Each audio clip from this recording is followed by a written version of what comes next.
Levante bem alto sua Bíblia e diga comigo: essa é minha Bíblia. Eu sou. Eu tenho.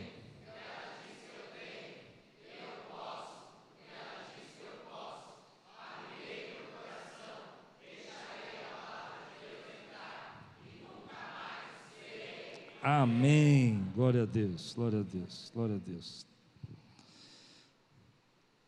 Capítulo 42, do versículo 25 ao 38.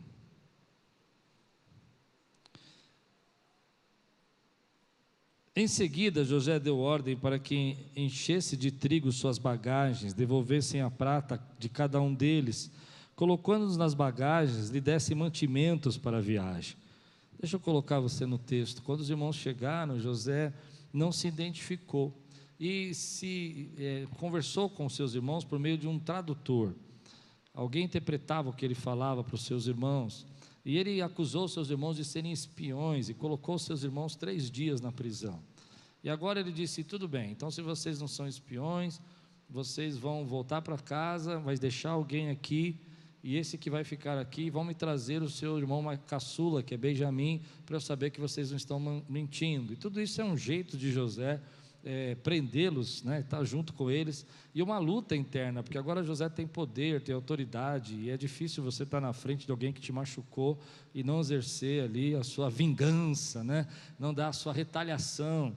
E ele está passando por isso, ele fala asperamente com eles, mas depois ele se arrepende e volta lá na prisão, onde todos estavam presos, e disse: olha, um de vocês só vai ficar, todos vão embora. E José quer saber se eles mudaram o coração deles. Então, depois que ele deu essa ordem, ele encheu as bolsas, as bagagens de mantimento, mas devolveu também tudo que eles tinham pago, e escondeu na mochila deles todos os mantimentos.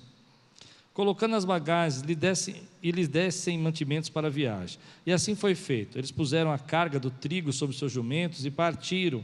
No lugar onde pararam para pernoitar, um deles abriu a bagagem para pegar a forragem para o seu jumento, e viu prata na boca da bagagem, e disse a seus irmãos: devolveram a minha prata, está aqui em minha bagagem. Tomados de pavor em seu coração, e eles não sabem que é José, e tremendo, disseram uns aos outros: que é isto que Deus fez conosco?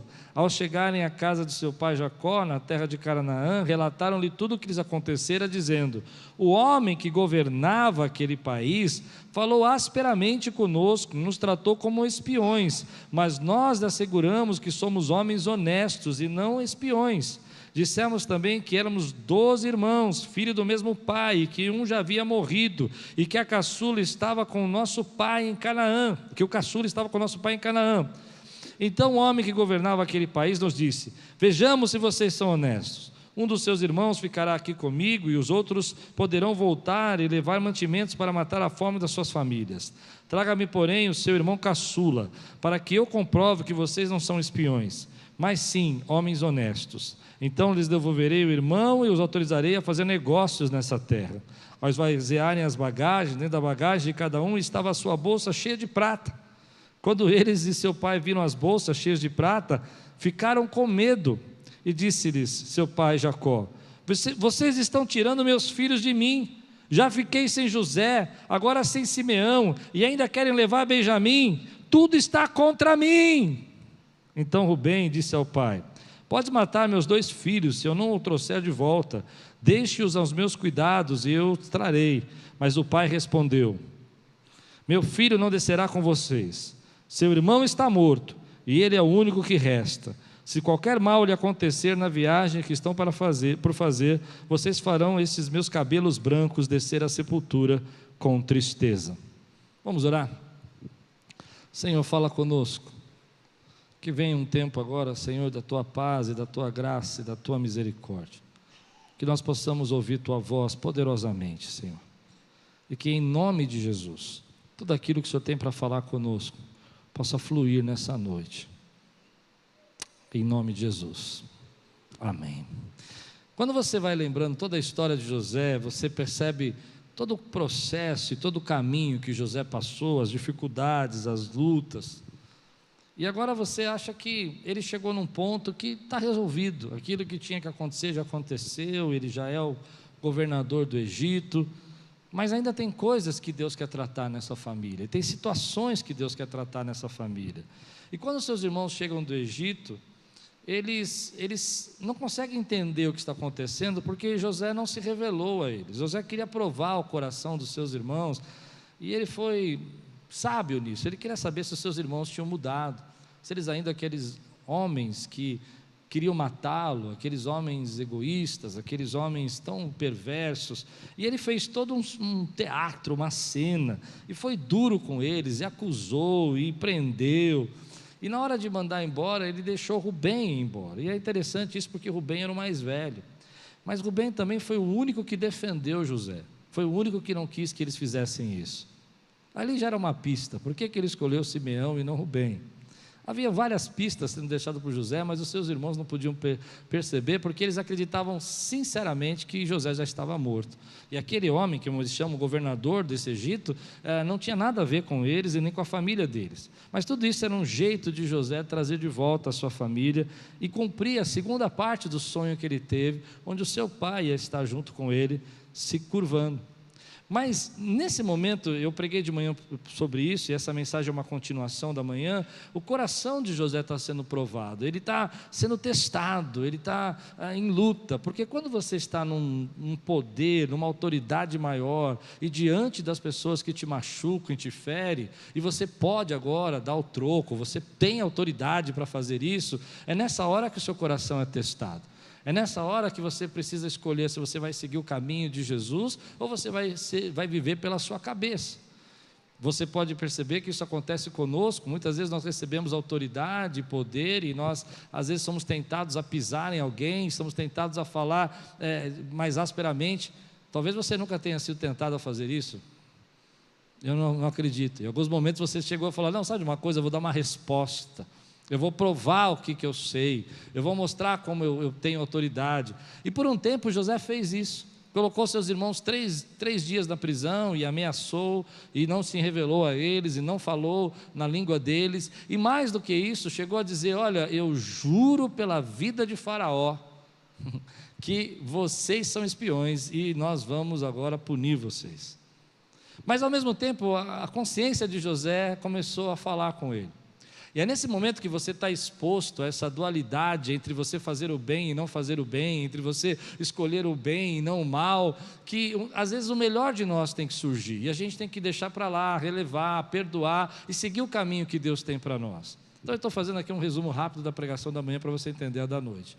E nessa palavra da manhã eu disse que 3 motivos fez com que José pudesse escolher esse caminho. Primeiro, porque ele sabia que Deus não tinha esquecido das suas promessas. Segundo, porque ele sabia que o que Deus tinha na vida dele era maior. Você crê nisso? E em terceiro lugar, porque ele sabia que tinha sido escolhido por Deus dentre dos seus 11 irmãos, porque só ele teria o coração para viver pelo amor e não pela lembrança. E Deus escolheu você para viver pelo amor e não pelo passado, pelo amor e não pela lembrança. Mas agora José está nesse processo aqui. E ele está, então, pegando os seus irmãos e colocando a prata. E por que ele está mandando embora os seus irmãos? Aqui tem um sentido. É porque uma viagem dessa demoraria tempo. Se todos ficassem ali, eles iam acabar tendo seus filhos, os netos de Jacó, e o próprio pai Jacó não ia sobreviver à fome. Então, a consciência dele pesa, e ele volta lá e fala assim: eu tenho temor a Deus, e eu não vou deixar vocês presos aqui, mas um só vai ficar. E ele quer saber se eles vão agora resgatar o seu irmão da maneira como ele não foi resgatado. Se eles vão agora provar o valor e o amor que eles têm pela família, sendo que eles não fizeram isso por ele. E aí está o centro do que eu gostaria de começar a pregar. José tem um coração ainda de menino, no sentido de que não que ele seja imaturo, porque ele foi maduro de poder não se identificar e provar os seus irmãos, mas um coração ainda puro. Tem o melhor dele dentro dele ainda, apesar de tudo que ele sofreu, apesar de toda a traição que ele passou, apesar de toda a injustiça, tem dentro dele o José, o menino José, que quer encontrar com seu pai, que quer rever a sua família, que quer ver seu irmão caçula. E eu acho isso tão bonito, porque às vezes nós permitimos que algumas coisas aconteçam na nossa vida e a gente azede. E talvez você tenha azedado. Não é culpa sua. Alguém feriu, alguém traiu, você passou por projetos e situações que hoje você tomou uma postura que você está azedo. Eu não sei se eu tenho uma outra palavra melhor para dizer, mas eu acho que azedo é melhor. Você responde azedo, você fala azedo, você não abre seu coração para nada, você fica esperando o pior das pessoas, você não dá esperança que elas possam ser transformadas. E tudo que o José quer é encontrar a família dele. E eu acho isso lindo, porque esses irmãos fizeram tanto mal para ele, mas ele escolheu ter um amor teimoso pela família dele, ter um amor que não desiste. Ele escolheu ter um amor que diz assim: eu creio que eles mudaram e que eles são meus irmãos. E você vai perceber que é lindo. Eu vou adiantar uma pregação que eu vou fazer daqui 2, 3 semanas, mas é lindo isso, porque às vezes, posso adiantar um pouquinho? Porque às vezes a gente pergunta: por que Jesus é o leão da tribo de Judá e não o leão da tribo de José? Você já se perguntou isso? Porque quando você lê a história de Judá, ele tem vários problemas. Eu não vou entrar em méritos aqui, mas ele faz várias confusões, ele é um cara complicado. E por que Jesus é o leão da tribo de Judá? Porque Deus está fazendo um processo de transformação nessa família, e José está sendo usado para essa transformação. E vai chegar um tempo que eles vão voltar, Jacó não vai deixar eles voltarem para a terra, que é a próxima pregação, e Jacó vai dizer: não, ninguém vai sair daqui, e a fome aperta, até que Jacó manda ir, e Judá se levanta. E Judá vai dizer assim: olha, eu vou tomar providência, eu não vou deixar que nada aconteça. Aquele que era mau, aquele que queria vender o seu irmão, porque foi Judá que disse: vende ele, ao invés de matar, e vamos lucrar com ele. Foi Judá que disse isso. Mas agora vai chegar um momento onde que Judá vai dizer assim, quando José, no próxima mensagem, vai colocar ali dentro, spoiler, é spoiler? Vou colocar dentro ali a taça de Benjamim, lembra a taça de José na bolsa de Benjamim, para que Benjamim fique. Judá vai dizer assim, vai falar: eu quero ser aqui aquele que vai ser entregue no lugar dele, eu vou ficar no lugar dele, eu vou ser seu servo, José, eu vou te servir para o resto da vida, mas deixa Benjamim embora. Porque Judá vai ser, então por que Jesus vai ser o leão da tribo de Judá? Porque Jesus se entregou por nós e disse assim: eu vou morrer pelos seus pecados, eu vou viver por você, e eu vou agora não permitir que ele pague agora esse pecado. Jesus é o nosso leão da tribo de Judá. Mas nesse texto, tudo isso ainda está sendo criado, está sendo formado. E o coração de José é esse coração ainda de menino. Eu não sei o que azedou o seu coração, mas eu quero dizer para você algo muito sério. Não permita que circunstâncias tirem a sua criatividade, tire o seu sonho, tire a sua esperança. Não permite que problemas que aconteceram na tua vida roubem aquela alegria de menina que você tinha, aquele sorriso nos seus lábios, aquela vontade de adorar a Deus. Não permita que pessoas que feriram você façam você desacreditar do melhor de Deus para a tua vida e do melhor de Deus para a vida das pessoas que você conhece. Seja um agente de Deus de esperança. Ainda que você tenha poder, ainda que você tenha autoridade, você sabe que você é servo dele, você vive para ele. Adoce o seu coração com essa palavra, porque ainda que você tenha passado por tantas coisas, ainda você é o mesmo, você é a continuidade, você é o menino José que saiu daquela casa com tanta esperança, com tanta alegria, e a vida te trouxe tanta dificuldade, mas você não parou de crer, você não parou de acreditar, você não parou de adorar, porque você sabe que você tem dentro de você um sonhador, porque você sabe que tem dentro de você um adorador, porque você sabe que tem dentro de você alguém que quer ter a sua imaginação levada por Deus. Isso é muito forte para mim. Eu já azedei, e eu sei que tem gente aqui que já azedou. Não vou pedir para levantar a mão para não expor. Azedamos, irmãos. Chega uma hora que a gente não acredita em mais ninguém. Chega uma hora que a gente acha que não adianta mais fazer nada disso. Não vale a pena ser bom, não merece, eu não confio em ninguém. Eu acho que uma palavra que a gente gosta de usar para dizer que não azedou é que as pessoas não são confiáveis. Realmente, a família de José nesse momento talvez não fosse muito confiável ainda, mas nós temos que acreditar no melhor das pessoas. Nós temos que acreditar que Deus pode fazer mudanças. Nós temos que deixar Deus usar o melhor de nós também.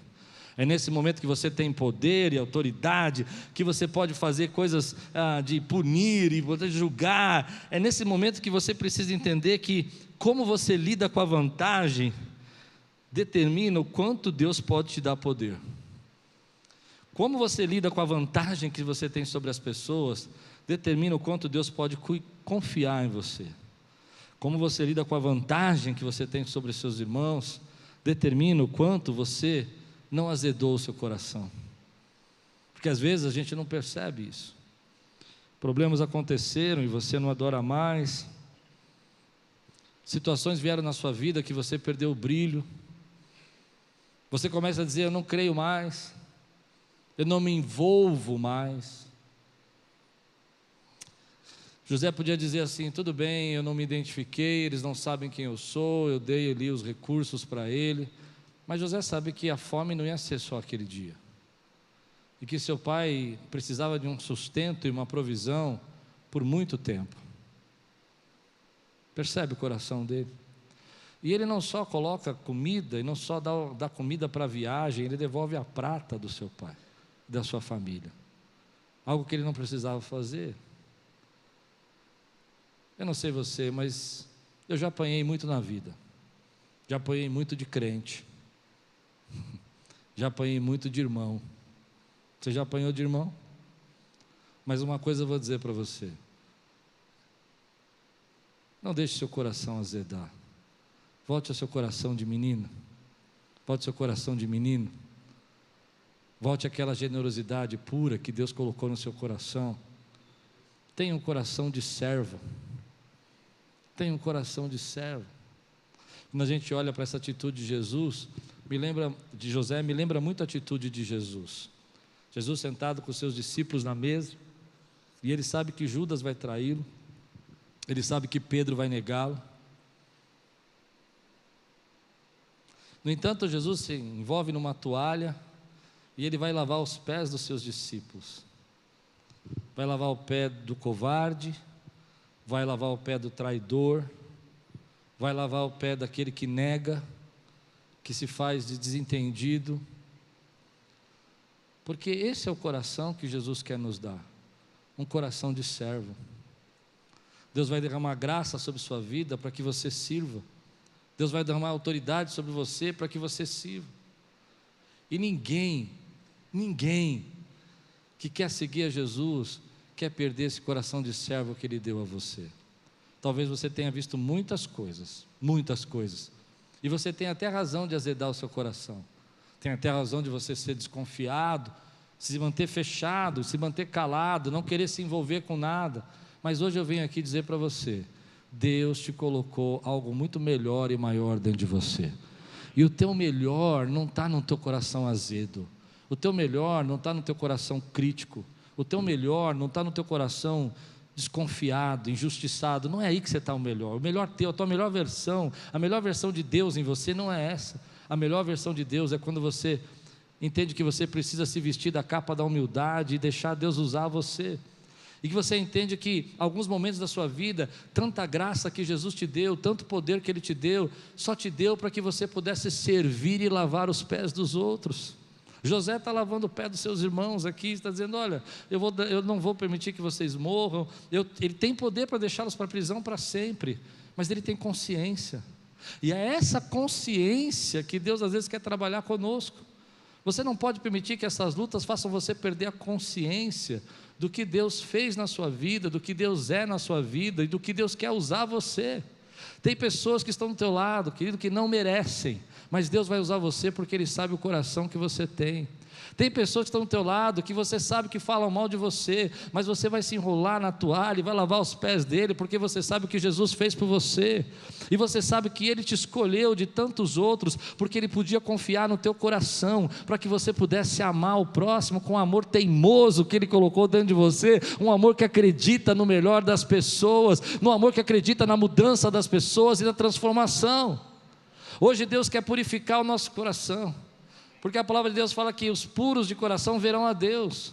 E eu não posso guardar dentro do meu coração nem mágoa, nem ressentimento, nem deixar que as pessoas roubem a minha esperança, nem deixar que as pessoas me façam a usar a minha autoridade para que eu venha impor poder. Entende isso que eu estou pregando? Ou para que eu venha fazer vingança, ou para que eu venha me exaltar. Eu vou permitir que Deus flua na minha vida e não vou deixar meu coração azedar, porque eu sei que o meu Redentor é poderoso para transformar as pessoas. E Jesus nos chama para fazer isso. José aqui é um exemplo, é um tipo de Jesus. Ele está dizendo: olha, eu tenho o poder de esmagar você, eu tenho o poder de pegar você, Judas, aqui, e fazer você sumir. Mas eu não vou fazer nada disso. Eu vou continuar seguindo o propósito e o projeto do Pai. E se você não quiser que seu coração azede, continue seguindo o projeto do Pai, e não do que as pessoas falaram para você, não do que as pessoas criticaram você. Continue dizendo: Senhor, pode usar a minha vida. E aí Deus vai colocar você em pessoas, porque Jesus falou isso. Então tudo bem, você ama os seus amigos, e que diferença você tem? Eu quero saber se você ama os seus inimigos. Eu quero saber se você está disposto a perdoar aqueles que te perseguem. Eu quero saber se o seu coração não azeda, e você continua um sonhador, e você continua cheio de esperança, e você continua cheio de alegria, mesmo quando as pessoas frustram você, falam mal de você, dentro da igreja, dentro da sua família, dentro da tua família. Mas mesmo assim você fala: eu sei quem é Jesus, eu sei quem é o Senhor, e eu adoro, Ele pode me usar. E você não faz isso, escute mais 5 minutos sobre isso. Você não faz isso porque você é fraco, você não faz isso porque você não pode revidar, você não faz isso porque você é medroso, você faz isso porque você sabe que Jesus transformou a tua vida, e Ele te escolheu para estar aí, nesse lugar. É nessa hora que você diz: então eu entendo que eu pareço fraco, mas quando eu sou fraco eu sou forte. Quando eu sou fraco eu sou forte. É nessa hora que eu sou fraco que eu digo: eu podia, mas não vou fazer. Eu tinha força e podia esmagar, mas não vou esmagar. É nessa hora que você é forte. Então hoje Deus te trouxe aqui para colocar um pouco de açúcar no teu coração, para adoçar o seu coração, para dizer: ei, pare de ser tão crítico, pare de ser tão preocupado, deixe eu conduzir as coisas, porque às vezes as pessoas azedam a gente. E é nessa hora que a gente tem que fazer uma pergunta: será que se nós estivéssemos na posição de José, nós estaríamos dispostos a nos sacrificar por alguém?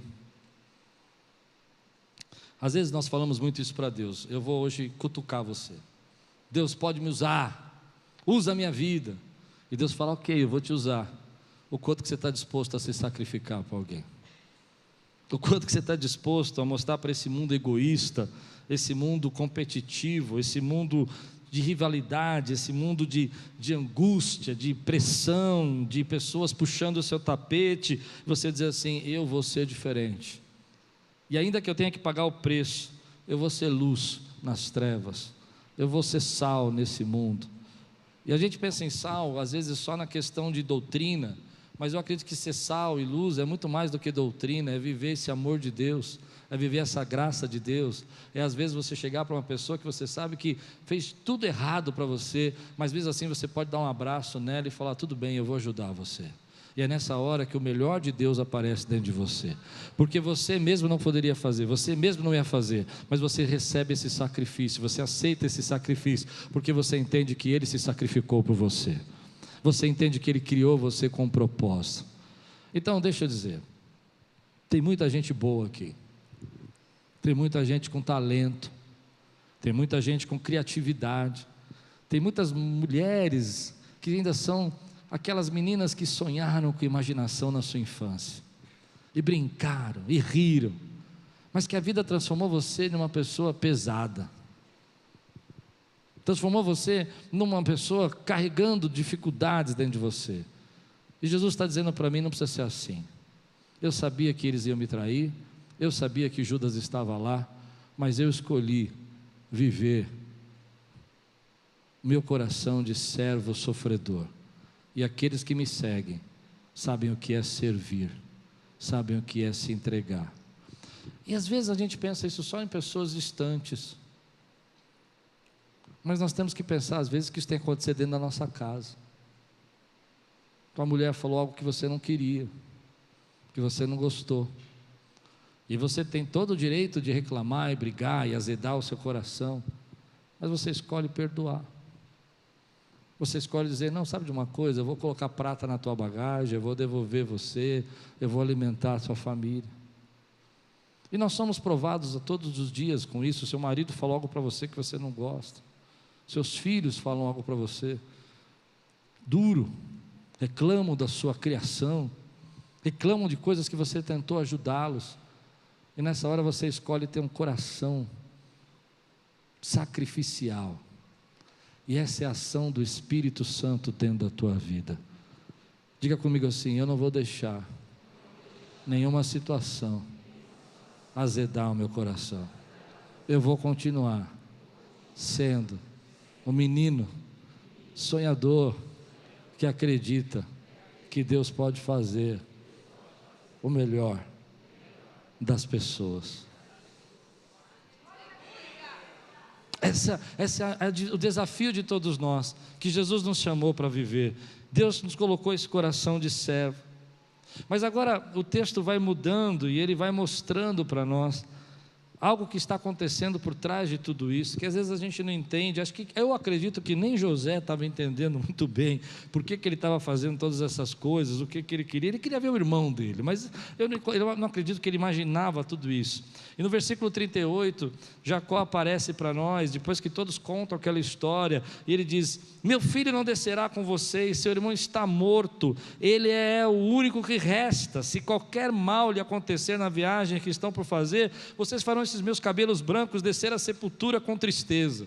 Jacó tem uma personalidade. Eu fiz uma série aqui sobre Jacó, quem quiser assistir está lá no YouTube, uma série inteira sobre Jacó. Jacó era um lutador, Jacó era um guerreiro, ele lutou desde criança, mas ele tem uma coisa interessante, ele tem uma personalidade meio pesada, meio negativa, ele é chorão, ele reclama, vocês vão me matar, vocês querem fazer que eu morra, é tudo planejado contra mim, que tudo difícil. Ele tem uma personalidade diferente daquilo que ele está acostumado. Mas é interessante que Jacó não está sabendo de nada, e isso me chama muito a atenção.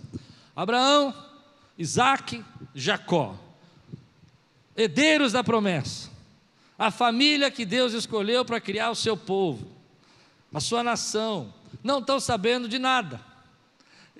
O faraó, que não tem nada a ver com Deus, está sabendo dos 7 anos de fome, e Deus falou com ele 7 anos antes, para que ele pudesse se preparar. Mas Jacó não está sabendo que José está lá, Jacó não está sabendo que tem fome, Jacó não está sabendo o que Deus está fazendo. E isso me irrita profundamente, porque eu gostaria que Deus me contasse tudo, que Deus me explicasse sempre as coisas antes de acontecer. Não é assim com você?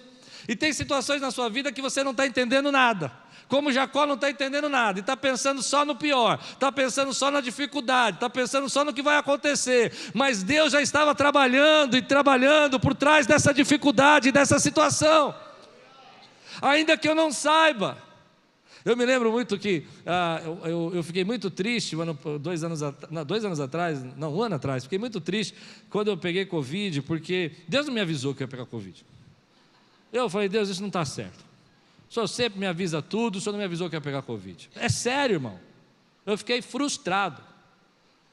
E aí, eu ia viajar, eu tinha ganhado uma viagem e tal, e estava com as malas no carro, acordo de manhã, tudo preparado para viajar, lugar maravilhoso, e a Thalita vira para mim e fala assim: não estou sentindo cheiro de nada. Eu falei: não, tá não.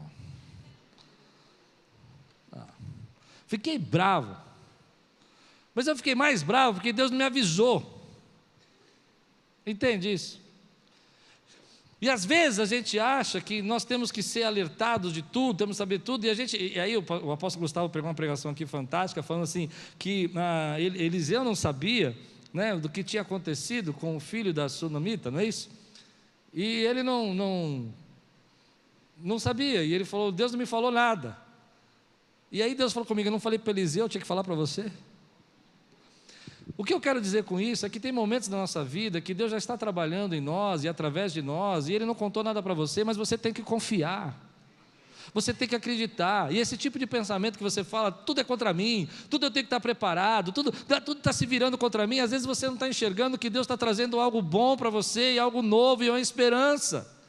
Deus não falou nada com eles porque Deus queria tratar essa família, porque Deus queria mudar o coração desse povo, porque Deus queria sarar essa nação que ia surgir aí do meio dessa casa. E talvez Deus não tenha falado nada para você porque Ele já está trabalhando em coisas que você nem imagina que precisam ser trabalhadas. E é por isso que você não entende, é por isso que Ele não te contou, é por isso que Ele não falou, porque Ele está escrevendo a tua história, Ele está agindo por trás da história. E apesar dos sinais, e apesar da prata, e apesar daquilo que está acontecendo ali, da comida ter chegado, Ele ainda não entende que Deus já está operando. E essa é uma lição para mim e para você, porque às vezes nós ficamos pensando que nós não estamos sabendo, nós não estamos entendendo, nós não compreendendo, nós não enxergamos o que Deus está fazendo, mas Deus continua fazendo por trás da história, escrevendo a tua história, ainda que você não esteja entendendo. Ele não te trouxe para cá para te deixar dizer tudo o que Ele vai fazer, Ele te trouxe para cá para começar a trabalhar algo novo na tua vida, e já começou.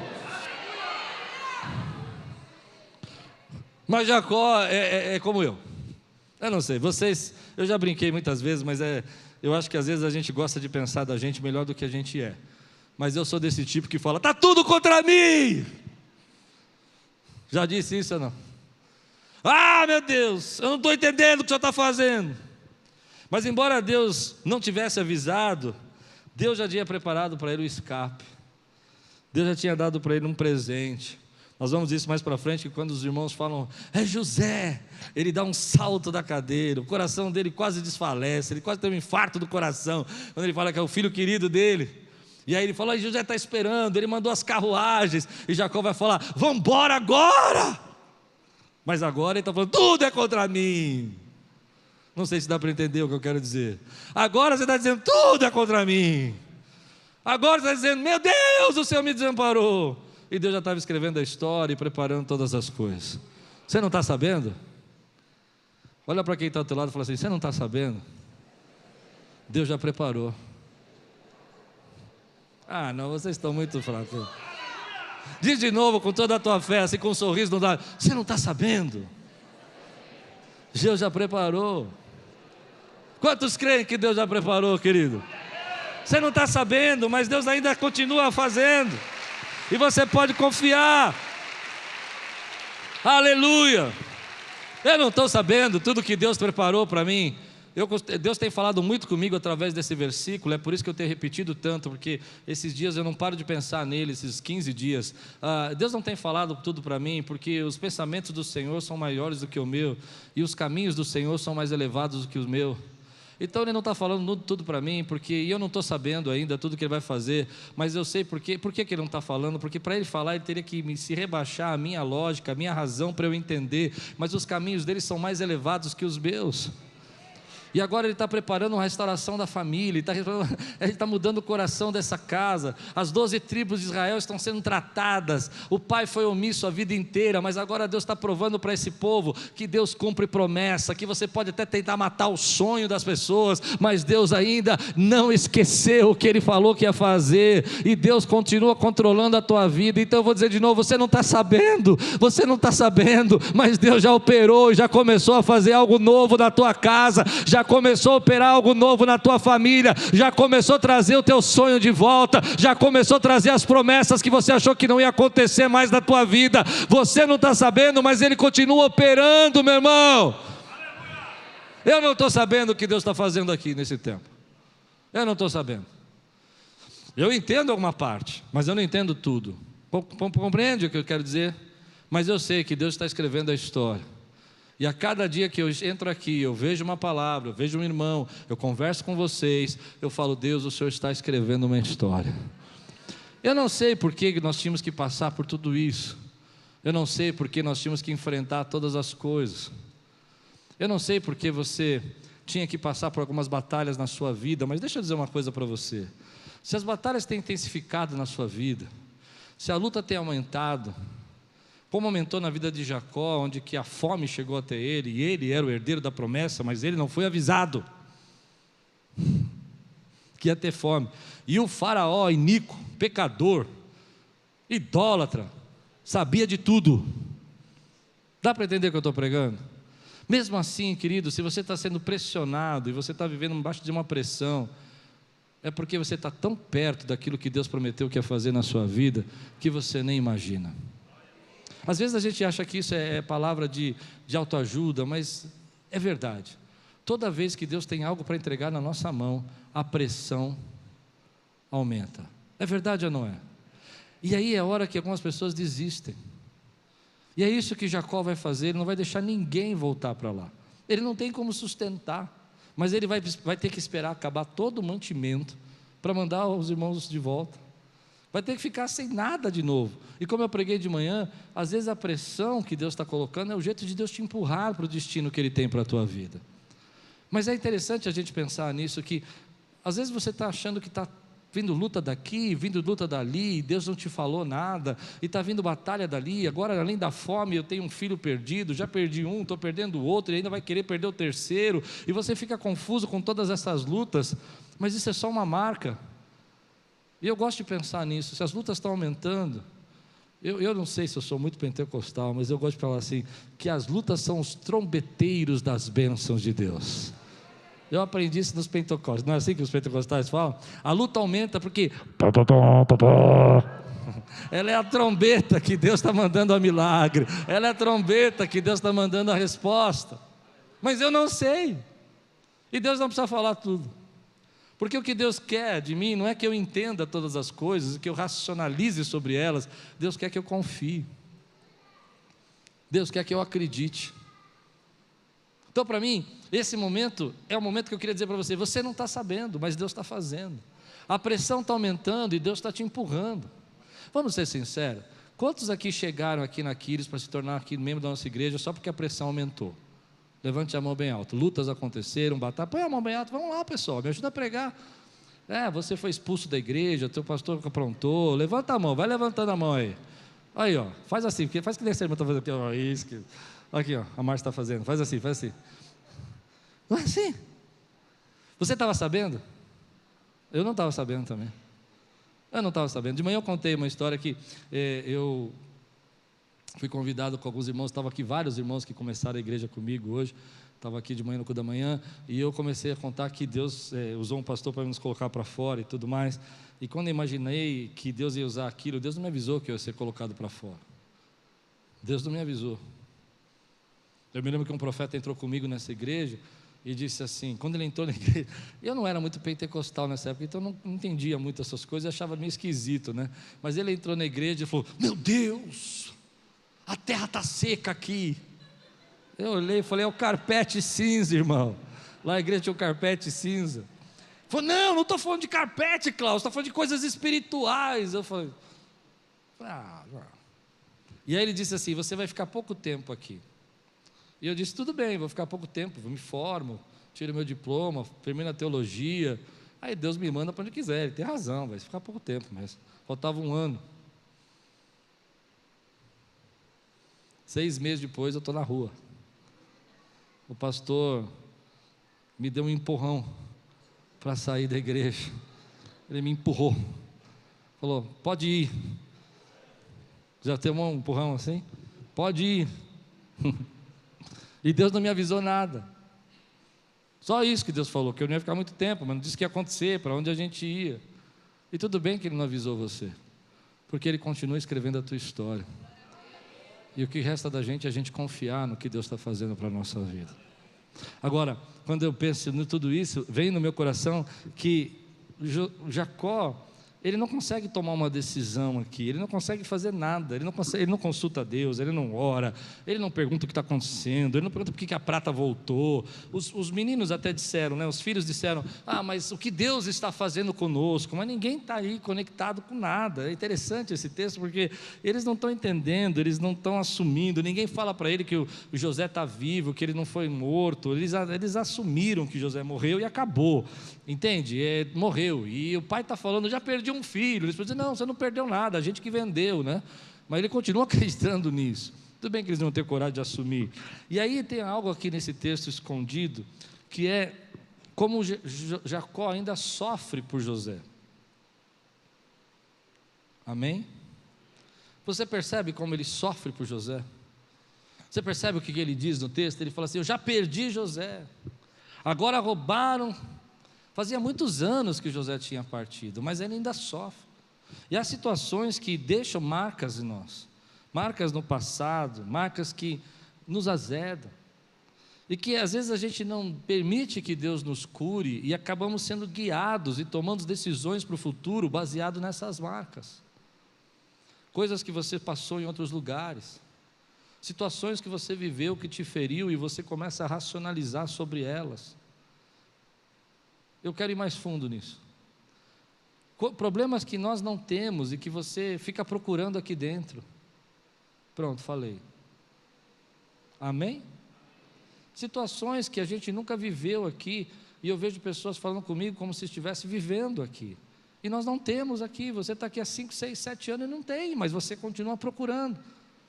Traumas que você passou, traições que você, coisas que você perdeu na sua vida, e Jacó vai começar a tomar as decisões, porque a perda de José na vida dele está tão viva, que Jacó não consegue confiar no que Deus pode fazer. E as decisões de Jacó aqui não são baseadas no que Deus pode gerar, no futuro que Deus tem, mas são baseadas na perda dele. O momento todo ele está falando sobre a perda dele. E isso é muito profundo para mim. Eu não sei você, mas eu não quero ser guiado pelas minhas perdas, eu quero ser guiado pela esperança. Eu quero ser guiado pela fé. Eu não quero ser guiado por coisas que deram errado. Não, uma vez você fez um investimento na sua vida e deu errado, então você nunca mais vai investir em nada. Você já escutou gente falar isso? Uma vez você tentou comprar uma casa e você não conseguiu pagar, e agora você perdeu, e agora você nunca mais vai se levantar. Não, meu irmão, eu não vou ser guiado pelo meu passado, eu vou ser guiado por aquilo que Deus prometeu que ia fazer na minha vida. E nós precisamos deixar Deus curar o nosso passado. Às vezes a gente não percebe isso, porque isso vai brotando dentro de nós. Então, cuidado com as decisões que você toma quando está triste, quando está ferido, com as coisas que você fala, porque você passou situações na sua vida que azedou seu coração, magoou você, e que às vezes você acaba esquecendo. Olha que interessante. Se Simeão está preso, qual era o trato? Tinha um trato. Qual era o trato? Traz Benjamim que eu liberto Simeão. Estava palavrado, a palavra tinha sido lançada. Traz Benjamim que eu liberto Simeão. Jacó esqueceu Simeão. Ele falou: ninguém vai não. Já deu Simeão como morto. Esse já foi. Já foi. Já foi José e já foi Simeão. Agora vamos segurar Benjamim. É estranho, mas é isso que ele está falando. Simeão está vivo, só está preso. O que você faria como pai? Vou eu mesmo. Vamos todo mundo. Devolve prata, devolve tudo, e eu me apresento, e vamos mostrar que a gente é boa pessoa. É teu filho, não é um estranho.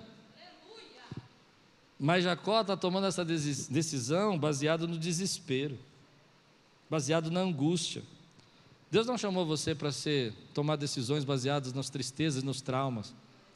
Deus quer curar os seus traumas para que você possa tomar decisões. E nós fazemos isso na prática, às vezes em coisas tão simples, como tratamos os nossos novos relacionamentos depois de termos sido feridos, e nós começamos a provar o relacionamento, até esgotar toda a energia. Quando uma oportunidade nos abre, a porta vem sobre nós, e nós não temos coragem de entrar nessa porta, porque nós temos medo de fracassar, porque um dia nós fracassamos, um dia nós não conseguimos fazer, não funcionou. E aí você começa a tomar, a partir desse momento, todas as decisões do tipo: não posso confiar em ninguém, não posso me arriscar, não posso acreditar. Deus te trouxe aqui para te curar hoje disso, meu irmão.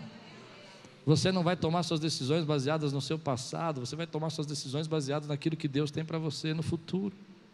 Então Jacó está aqui, com uma grande ferida, uma ferida que foi aberta pelos seus filhos, uma ferida que tirou a esperança dele. E todas as decisões que ele está tomando agora não tem absolutamente nada a ver com fé, nada a ver com graça, nada a ver com esperança, nada a ver com futuro. Ele consegue esquecer o filho, porque ele está tão dolorido que ele não consegue enxergar o que ele está perdendo. Eu não sei você, mas eu não quero viver assim. Eu não quero que as feridas que os outros fizeram na minha vida, você tenha o exemplo de José e você tenha o exemplo de Jacó. José está escolhendo viver confiando que Deus tem o melhor para ele, e que Deus o escolheu para esse momento. E Jacó está escolhendo viver se defendendo, se protegendo, temendo, tendo medo, e isso está atrapalhando o processo de Deus para a vida dele.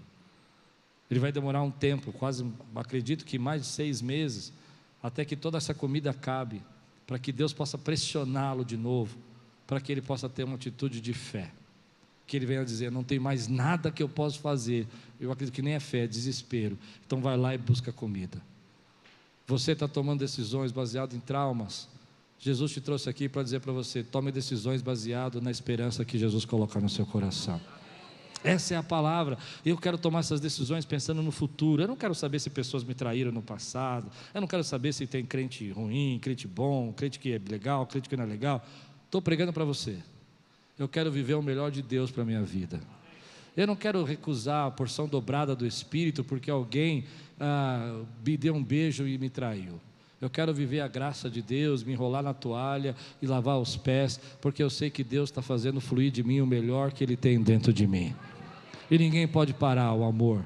Ninguém pode parar esse amor teimoso. Ninguém pode parar esse amor que acredita que Deus vai fazer. Então você chega no seu trabalho, você sabe que tem gente que não gosta de você, você sabe que você já viveu por isso outras vezes, mas agora você cresceu, você evoluiu, você sabe como lidar, você sabe como se portar, e diante dessas pessoas você diz: ei, eu sei que Deus não esqueceu das promessas que Ele tem na minha vida, e eu sei que Deus continua cumprindo essas promessas na minha vida, e eu não vou deixar que o pior de mim flua, eu não vou deixar que o pior de mim surja, sabe, porque nesse momento parece que o pior da gente vai fluir. Eu vou deixar que o melhor de mim flua, e o melhor de mim é ter a fé inabalável em um Deus que supre as nossas necessidades segundo as suas riquezas em glória. E Ele não me chamou, Ele disse que meu pai Abraão ia ser aquele que teria tantos descendentes como cobrisse a terra, como a areia do mar, e eu creio que essa promessa ainda está valendo, e Deus vai continuar sustentando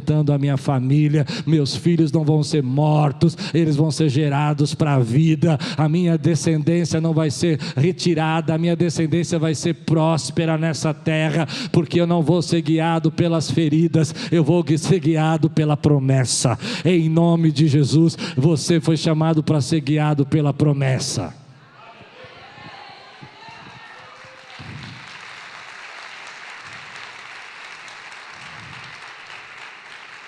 Quero terminar assim.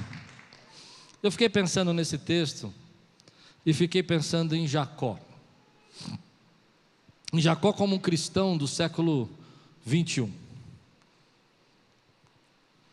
Quando a gente pensa em Jesus morrendo naquela cruz, escute,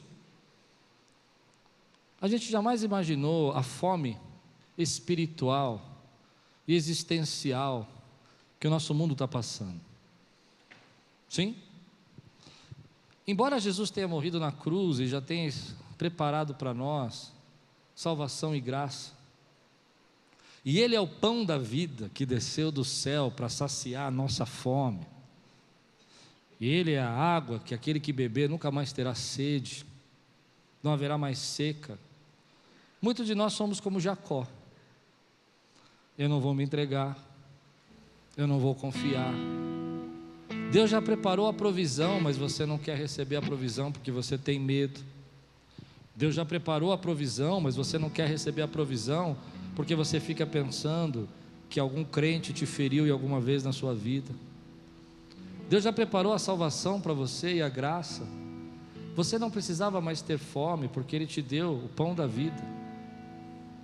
Mas aí você fica como Jacó, dizendo: não, mas eu vou perder isso, eu vou perder aquilo. E nós vivemos nesse mundo onde as pessoas estão famintas, sendo que toda a comida já foi posta. Onde as pessoas estão famintas espiritualmente, e Cristo morreu naquela cruz para que nós pudéssemos ter uma vida e vida abundante.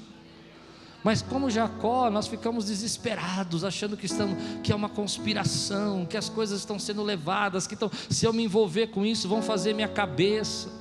Se eu me envolver com isso, as pessoas vão roubar de mim aquilo que eu quero fazer da minha vida. Quantas vezes eu escuto que as pessoas dizem assim: não, mas eu não posso ser cristão porque eu tenho que ser feliz. Eu não entendo o que elas querem dizer.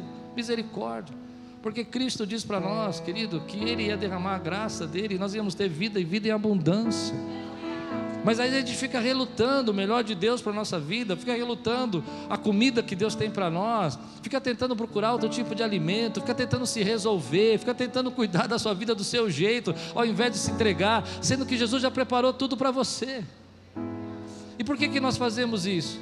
Porque ficamos baseados no nosso trauma, que não podemos confiar, porque alguém disse no jornal que as igrejas evangélicas estão fazendo a cabeça do povo, porque uma matéria sai lá dizendo que os pastores são isso ou aquilo, e a gente começa a acreditar em tudo isso, ao invés de acreditar no que Deus quer fazer na tua vida.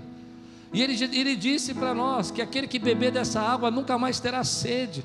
Você não precisa ficar sedento, você não precisa ficar com sede, você não precisa ficar parado, você não precisa ficar estacionado. Ele tem um futuro para você, Ele te amou primeiro e Ele te escolheu. Mas às vezes a gente fica como Jacó, dizendo: não, sabe, eu não vou fazer nada disso, eu não vou me envolver, eu não vou me entregar, eu não vou deixar Deus conduzir, eu não vou deixar Deus levar, porque eu já sei que eu já perdi, eu já sei o que já aconteceu, porque uma vez eu namorei um rapaz que era crente, eu não sei quem você namorou, o que eu sei é que Jesus é o Rei dos Reis e o Senhor dos Senhores, meu irmão. E que se você não quiser ter mais fome, você precisa comer do pão da vida.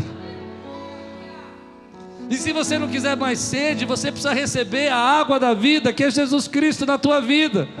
Mas essa resistência de Jacó, tendo Deus já preparado todas as coisas, tendo Deus já dado o escape e o alimento lá no Egito, tendo Deus já declarado que aquela família ia ser fruto de uma promessa, ainda assim ele reluta, ainda assim ele tem medo, e ele está faminto, e ele vai passar agora um tempo bem, mas vai passar muita necessidade daqui a pouco, até que não aguente mais. E assim que eu vejo hoje muitos de nós vivendo, a comida está posta, a palavra está lá, os rios de água viva vão fluir dentro de nós, Jesus já se entregou por nós, já morreu por nós naquela cruz, já pagou por nós os nossos pecados, para que você tivesse livre acesso à presença de Deus. Então não vive faminto, mergulhe na presença dEle, se entregue na presença dEle, confie no que Ele tem para fazer na tua vida, acredite, não vive baseado nos teus traumas, ou o que pessoas fizeram contra você. Adore-o, louve-o, seja aquilo que Ele sonhou que você tem que ser. Aleluia. Às vezes nós não percebemos isso. Quantas vezes Deus está nos chamando: mas Ele não me avisou. Tudo bem, Ele não precisa te avisar, Ele já morreu naquela cruz por você. Mas você não entende o que eu passei, pastor, você não entende, eu tenho medo dessas coisas. E Deus está falando: se entrega, se entrega, confia, acredita. Se você está passando fome porque quer, porque o pão vivo desceu do céu, o pão vivo desceu do céu. E às vezes eu olho a nossa sociedade e eu percebo a alienação da nossa sociedade.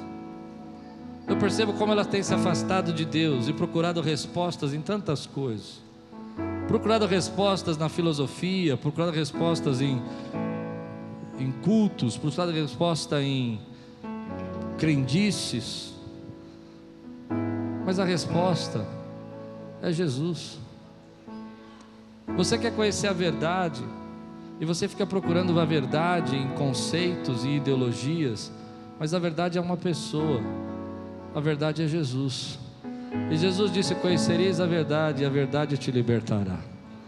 Mas aí você reluta como Jacó, e Deus já preparou o seu alimento. Você reluta como Jacó e diz: não, eu não vou deixar avançar, eu não vou me entregar, eu não vou confiar. E já tem há 2000 anos o sacrifício de Jesus naquela cruz, preparado para perdoar os seus pecados, e você não precisava mais carregar esse deserto dentro de você, porque Jesus já preparou para você a salvação. Às vezes eu acho que nós vivemos no mundo como Jacó. A porta está aberta, a comida está pronta, o escape está feito, mas as pessoas não entendem, não se entregam. Mas nessa noite eu não quero que o seu coração azede.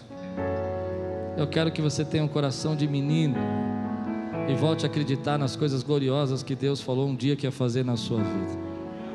Que você não viva baseado nos seus traumas e nos seus medos, mas consiga permitir que Deus tire de dentro de você o melhor que tem em você.